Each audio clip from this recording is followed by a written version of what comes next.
बिस्मिल्लाहिर्रहमानिर्रहीम। In the name of Allah, the most beneficent, the merciful. आज का पढ़ा लिखा नौजवान अपनी ज़िंदगी में नाकाम क्यों है? ग्रेजुएटेड, पोस्ट ग्रेजुएटेड, पढ़े लिखे नौजवान लड़के और लड़कियां ज़िंदगी से बेजार नज़र क्यों आते हैं? उनकी ज़िंदगी से ये बेजारी क्या उनकी पिछले 14, 15, 16, 18 साल की जो मेहनत है, क्या उस मेहनत का सिला ये बेजारी है? क्या ये चिड़चिड़ापन, ये एग्रेशन, ये मायूसी उनका हक बनता है? आइए जानते हैं वो बातें जिनकी वजह से आज का पढ़ा लिखा नौजवान अपने आप को नाकाम समझता है और अपने आप को ज़िंदगी की दौड़ से पीछे समझता है। याद रखें, ज़िंदगी में नाकामी के लिए दो चीज़ों का होना ही ज़रूरी है, खौफ और ख़ुद पर शक। और ये दोनों चीज़ें आज के नौजवान में बदरजाए अतम मौजूद हैं। फियर और उसको अपनी जो एबिलिटीज़ हैं, जो उसकी कैपेबिलिटीज़ हैं, जो उसकी कैपेसिटीज़ हैं, उन पे यकीन का ना होना। ये दो बातें आज आप हर दूसरे नौजवान से पूछ लें, सर्वे करके देख लें, तो आपको ये दोनों चीज़ें उसके अंदर नज़र आएंगी।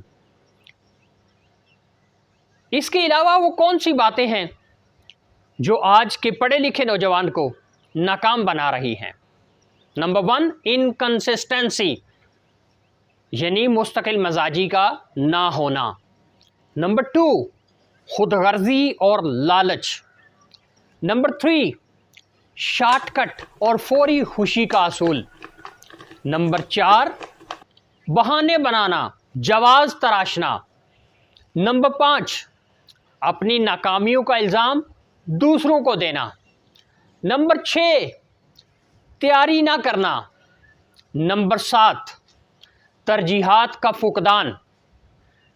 नंबर 8, खुद पर यकीन ना होना, अपनी सलाहियतों का दुरुस्त इस्तेमाल ना करना, यकीन की कमी। नंबर 9, माजी की गलतियों से ना सीखना। नंबर 10, अपने रवैयों की इस्लाह ना करना। नंबर 11, कामयाब लोगों से दूरी। नंबर 12, अपने आप को डिग्री के असूल के बाद जो हालात के तकाज़े हैं उनके मुताबिक तैयार ना करना। नंबर 13, हमेशा ऐसे लोगों में गिरे रहना जो कि मनफी ख्यालात और आप में मायूसी पैदा करने वाले हैं। नंबर 13, बेमकसदियत, गोल्स का ना होना। नंबर 14, जुर्रत का फुकदान।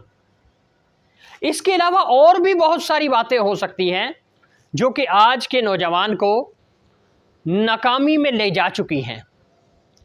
अगर आपने कामयाबी की तरफ आना है तो फिर आप इन तमाम बातों के अपोजिट करना शुरू कर दें, यानी अपनी सलाहियतों पे जो आपको शक है उस शक को दूर करें और अपनी सलाहियतों का भरपूर इस्तेमाल करें।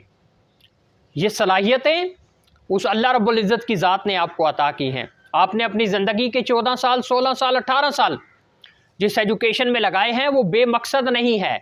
याद रखें, आप लोग पाकिस्तान की क्रीम हो, आप लोग पाकिस्तान का एसेट हो कि जिन्होंने अपना फाइनेंस और अपना टाइम इस मुल्क को सर्व करने के लिए दिया है, तो आपको ज़ाया नहीं होना चाहिए।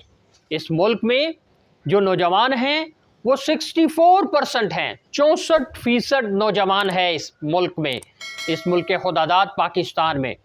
तो इस नौजवान को उम्मीद और कामयाबी का परतो होना चाहिए, उम्मीद और कामयाबी की सिंबल होना चाहिए इस नौजवान को।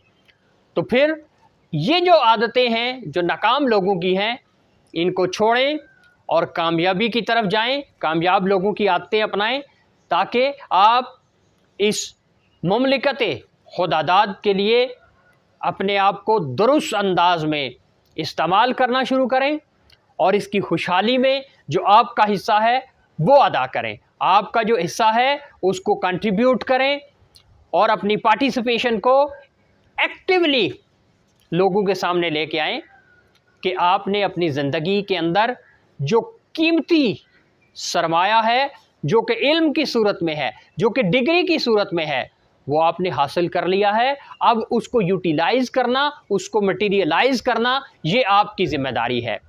तो फिर अपने आप को हौसलामंद बनाएं, अपनी जुर्रत को, अपने हौसले को इकट्ठा करें और इकबाल के उस शेर की मानिंद हो जाएं कि खुदी को कर बुलंद इतना कि हर तकदीर से पहले खुदा बंदे से खुद पूछे बता तेरी रज़ा क्या है।